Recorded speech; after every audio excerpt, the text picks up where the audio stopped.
Greetings from Kamal Sharma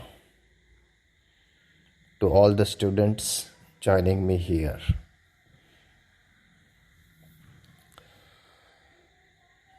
Our today's chapter is pronoun. What is a pronoun?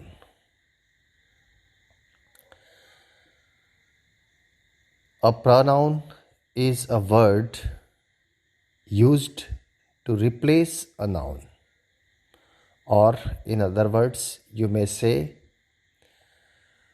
pronouns are the words used instead of a noun. तो pronoun ऐसे शब्द होते हैं जो किसी noun की जगह पर काम में आते हैं. For example, Hari was absent because Hari was ill. Hari was absent because Hari was ill. यहां पर आप देख रहे हैं पहले सेंटेंस के पहले हिस्से में हरी के बारे में कुछ कहा गया है. अगेन दूसरे हिस्से में हरी के ही बारे में कुछ कहा गया है और दोनों ही जगहों पर हमने हरी का प्रयोग किया है. बेहतर होगा कि पहले एक बार हरी का रेफरेंस आ चुका है, उसके बाद दोबारा हरी शब्द को उपयोग में लाना वो सही नहीं होगा. उसकी जगह पर कोई प्रोनाउन यूज करना होगा. तो हम इस सेंटेंस को इस तरह से भी कह सकते हैं, Hari was absent because he was ill. Hari was absent because he was ill. यहाँ पर दूसरे पार्ट में, सेंटेंस के दूसरे पार्ट में हमने हरी के स्थान पर ही का प्रयोग किया, तो ही एक प्रोनाउन कहलाएगा. तो प्रोनाउन की ज़रूरत इसीलिए पड़ती है ताकि नाउन का रिपीटिशन ना करना पड़े. In order to avoid repetition of the nouns, pronouns are used.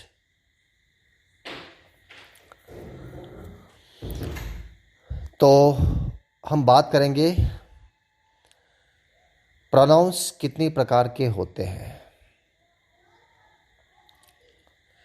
आज हम बात करेंगे personal pronouns. I, we, you, they, he, she और इट, ये सभी पर्सनल प्रोनाउंस कहलाते हैं क्योंकि ये किसी पर्सन को डिनोट करते हैं. पहले हम पर्सन की बात कर लें. इंग्लिश में 3 पर्सन्स होते हैं, first person, second person and third person. First person, one who speaks is first person. जो बोलते हैं वो फर्स्ट पर्सन, यानी आई और वी हमेशा बोलने का काम करते हैं, तो वे कहलाएंगे first persons. Second person, one who is spoken to, जिसको कहा जाता है वो सेकंड पर्सन है,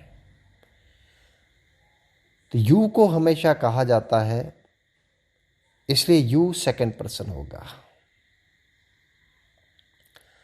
third person, one who is spoken of, जिसके बारे में कहा जाता है वो थर्ड पर्सन है. दे, ही, शी और इट, ये सभी थर्ड पर्सन्स हैं. इनके बारे में हमेशा कुछ कहा जाता है.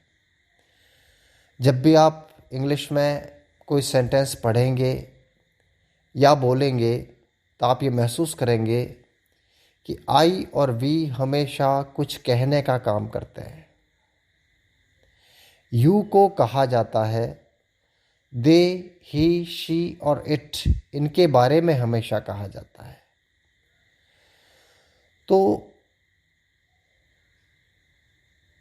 पर्सन नाउन का एक विशेष फीचर होता है. इसी तरह से पर्सन के अलावा प्रोनाउन का एक फीचर होता है केस। प्रोनाउन में 3 केसेस होते हैं, nominative case, accusative case and possessive case. तो प्रोनाउन में केस किस तरह होते हैं उसको थोड़ा सा हम डिटेल्ड देख लें। आई एक पर्सनल प्रोनाउन है। नॉमिनेटिव केस का मतलब ये होता है कि जब किसी प्रोनाउन को सब्जेक्ट के स्थान पर रखा जाता है तो उसका केस हमेशा नॉमिनेटिव होगा। कोई नाउन एक्यूजेटिव केस में तब कहलाएगा जब वो प्रोनाउन ऑब्जेक्ट की जगह पर काम कर रहा है। और पॉजेसिव केस 2 प्रकार के होते हैं, एक तो पॉजेसिव एडजेक्टिव केस और एक होता है पॉजेसिव प्रोनाउन। 2 प्रकार के केसेस हैं यहाँ पर। पॉजेसिव केस जो है उसमें 2 तरह के प्रोनाउंस होते हैं, पॉजेसिव एडजेक्टिव प्रोनाउन और पॉजेसिव प्रोनाउन। इसको थोड़ा हम देखें। आई जब सब्जेक्ट की जगह पर होगा तो होगा आई, इसलिए आई का जो केस है वो नॉमिनेटिव केस है, या इसे हम सब्जेक्टिव केस भी कह सकते हैं। मी एक्यूजेटिव केस है क्योंकि मी का प्रयोग हमेशा ऑब्जेक्ट की जगह पर होगा, तो मी को हम ऑब्जेक्टिव केस या एक्यूजेटिव केस कह सकते हैं। माई पॉजेसिव एडजेक्टिव प्रोनाउन है, इसका प्रयोग हमेशा किसी नाउन से पहले होगा। My book, my pen, my house, my car etcetera. और माइन, माइन का प्रयोग कुछ इस तरह से होगा, this book is mine, mine is a big family. तो आई मैं, मी मुझको, माइन माई मेरा, माई मेरा। I me my mine. I nominative case में, मी एक्यूजेटिव केस में, माई और माइन पॉजेसिव केस में। We nominative case, us accusative case, our possessive case, ours again possessive case. You nominative case, you accusative case, your yours possessive case. They nominative case, them accusative case, their theirs possessive case. He nominative case, him accusative case, his possessive case. She nominative case, her accusative case, her and hers possessive case. It nominative case, it accusative case, its possessive case. So these are the cases of personal pronouns. तो इन्हें personal pronoun इसीलिए कहा जाता है, I me my I we you they he she और it, ये सभी pronounce और इनसे बनने वाले और केसेस के जितने भी प्रोनाउंस हैं ये सभी पर्सनल प्रोनाउंस कहलाएंगे। तो बेहतर होगा कि पर्सनल प्रोनाउंस की एक टेबल बना करके उसे समझा जाए, याद किया जाए।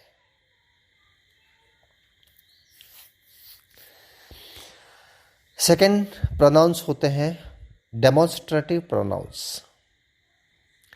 डेमोन्स्ट्रेटिव प्रोनाउंस वे होते हैं जो किसी नाउन को रिप्लेस करते हुए उसको डेमोन्स्ट्रेट भी करते हैं, उसकी तरफ संकेत करते हैं उसकी तरफ इशारा करते हैं, वो डेमोन्स्ट्रेटिव प्रोनाउंस होते हैं। For example, this is a book, this is a book, यह किताब है। यहां पर दिस जो है एक प्रोनाउन है, डेमोन्स्ट्रेटिव प्रोनाउन है, क्योंकि वो किताब को डेमोन्स्ट्रेट कर रहा है और बुक को रिप्लेस भी कर रहा है। बुक को रिप्लेस कर रहा है इसलिए प्रोनाउन है, और डेमोन्स्ट्रेट भी कर रहा है साथ ही, इसलिए वो डेमोन्स्ट्रेटिव प्रोनाउन है।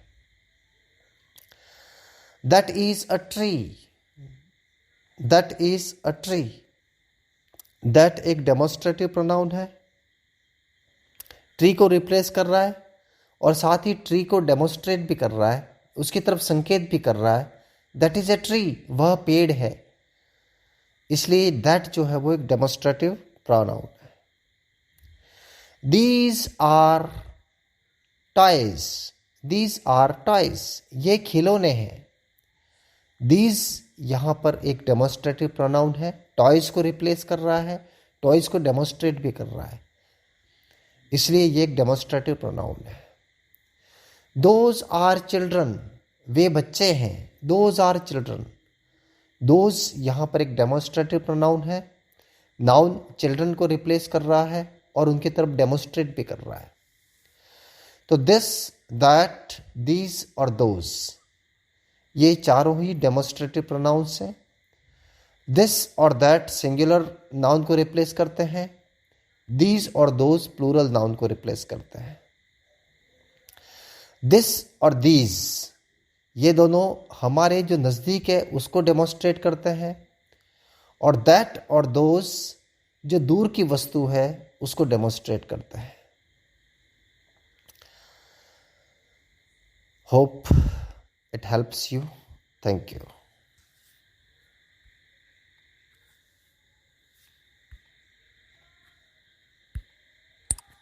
List button.